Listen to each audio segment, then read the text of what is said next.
Hey everyone, Chris Kiefer here, SkEye Media, oral surgery, branding and advertising. And today I want to talk about which order and where oral surgeons and their marketing directors should be focusing their marketing efforts. And there are three main areas that I would say all oral surgeons need to focus on. The first and foremost is their relationships with other dentists. The second is their team and their building up of their team in the office. And then the third is their brand and their how they are perceived to the larger community as a whole. Those three, and they should go in that order.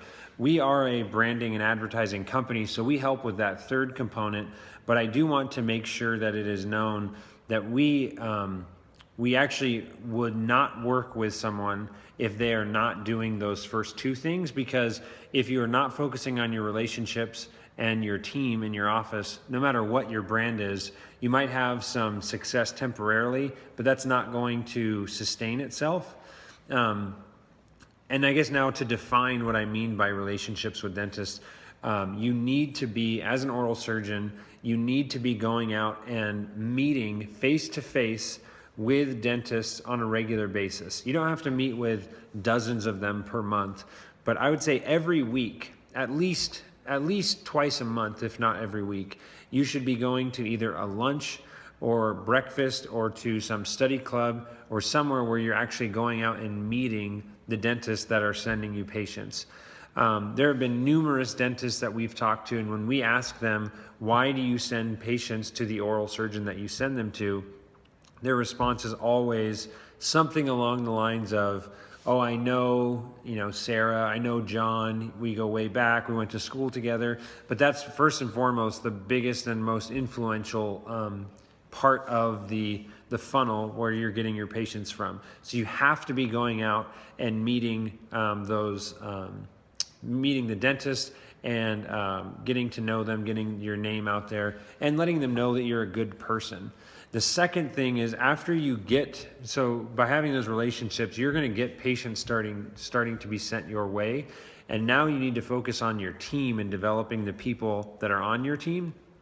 And that's just general business principles. You need to make sure that once the patients come, that everyone in your office has all the tools and resources that they need to be successful in their job. And that's another part where a question we will commonly ask oral surgeons is, what type of team building activities do you do, or how do you invest in the culture of your office? And then after you have those two things in place, then it makes sense to begin spending money on your brand and on advertising, because now when the traffic starts coming your way, you're going to have the infrastructure set up to support and generate positive reviews and whatnot based on your practice.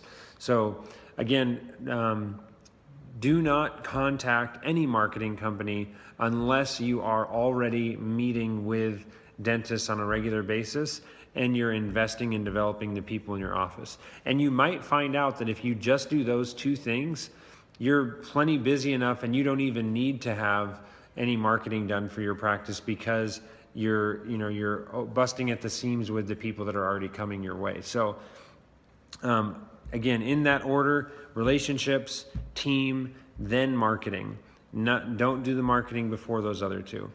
Hopefully this was helpful. Leave a comment, send us an email. Love to get your feedback on these videos. I know they're a little quick and simple, just shot on my phone, but I do want to start engaging with the community more and more. So feel free to send us your question and we'll get that answered for you. Have a great day.